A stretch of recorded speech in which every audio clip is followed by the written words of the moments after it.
let's talk about units. If we go over to the large red letter A, click on it,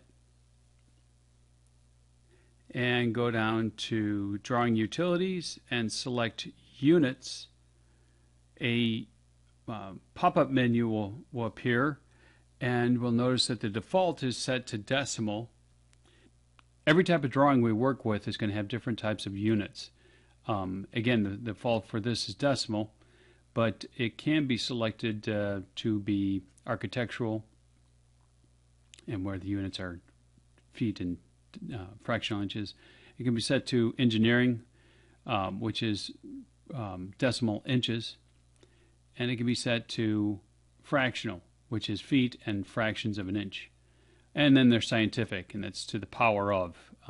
It's very precise, going to very high precision.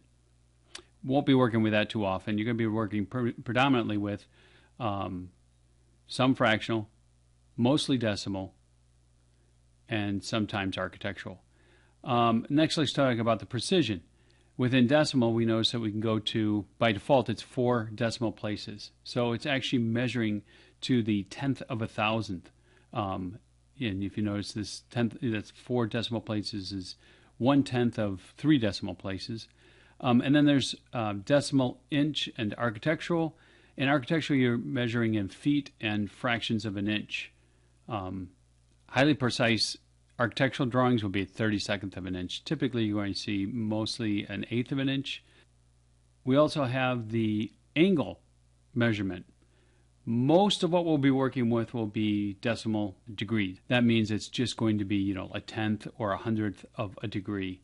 But there are other measurements, and if you remember back from geometry, there's degree, minutes, and seconds, 360 degrees in a circle, and then there's gradients and radians, grads and radians, and we won't be working with those too often. For the most part, you'll be working with decimal degrees. Here you set the precision for the decimal degrees, and we'll just go to 2 decimal places. So, like for instance, we could have 35.55 degrees. Most measurements are measured in angles. They're measured in counterclockwise. This option right here, if you click it, allows you to measure actually in clockwise, which would be unusual. So let's leave that in counterclockwise. Here is a feature that allows you to determine what the import of another drawing will be and how to handle it. That's really outside the scope of what we'll be working with, so let's just leave it at inches for right now. And let's work in decimal for right now as well. And units of measurement, you know what, 1,000th is more than accurate enough for us. All right, so now we have our units set up. So let's put it all together. If we're working on a house, it's more than likely we're going to be working in feet and inches and fractions of an inch. And I can tell that by looking at this drawing and clicking on the properties for the roof line. And I see that it's 12 feet, 4 inches, and a half inch. So 12 feet, 4.5 inches. But if I go look at a more mechanical type of drawing, like this part, and I click on the properties for this, it's 1.5. 000.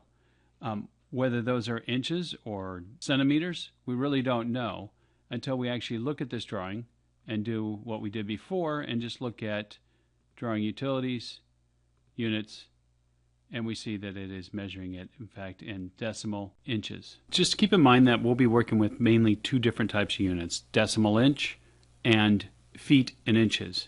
When we're working with parts, mechanical parts, it would be machining or fabricating, that's going to be mainly in decimal inch, and when working with architectural, you're going to be working feet and inches and fraction of an inch. In accuracy, then 1/8 of an inch. So that's units.